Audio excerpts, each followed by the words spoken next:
Hi, and welcome to Whimsy Roo. Here, you'll find DIY projects, homeschool inspiration, activity ideas for kids, and I'll also take you along on our gardening and homesteading adventures. I'm Samantha. I consider myself multi-passionate and love everything creative, crafty, and making things beautiful.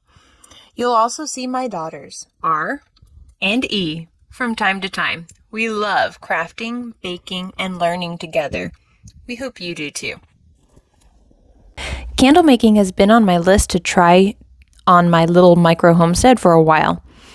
I went with beeswax pellets for my first try, some candle dye bricks, and for vessels, I thrifted some teacups and used some old yogurt jars. First, I tried the double boiler method. So I had a saucepan of water, then a stainless steel bowl on top of that, and a mason jar to melt the wax on top of that.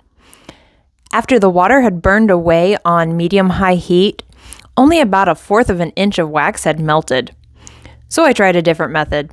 I grabbed a small dish towel and put that at the bottom of the saucepan and covered it with water. This protected the mason jar from the direct heat, which would cause cracks. I also brought the water and jar up to medium-low temperature at the same time. This way worked much better and faster. By the time the water was simmering, the wax had pretty much melted. I cut about a corner of the dye brick off and stirred it into the melted wax. I chose purple because these will be scented lavender and lemon to go with my daughter's lavender lemonade. I used about 20 drops of lavender essential oils and 15 drops of lemon essential oil. You can see I'm using popsicle sticks as my stir stick and to hold the wicks in place. Wrapping the wick around a few times and then laying the popsicle stick over the mouth of the cup or jar holds it in the center while you pour. That jar was still too hot for me to touch, so I used a hot pad to pour the wax into the cups and jars.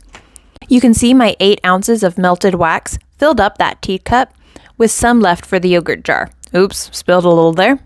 But once it hardened, I peeled it up no problem. Recentering the wicks. After this, I actually dipped the metal bottoms of the wicks into the hot wax and stuck them down in the center of the vessels and let it harden before pouring the wax. The lavender lemon essential oils, along with the beeswax, made a subtle sweet scent. It's nothing I would use to cover up a stinky odor, but it definitely added to the coziness of the house. After using this one for a while, I had some issues with what's called tunneling. What that basically means is since the beeswax has a high melting temperature, it only melts in the center where the flame was, and the edges stay intact. I wasn't thrilled with how it looks, so I'm going to try soy wax next time. Stick around and see what I do next. Don't forget to subscribe, and I'll see you next time.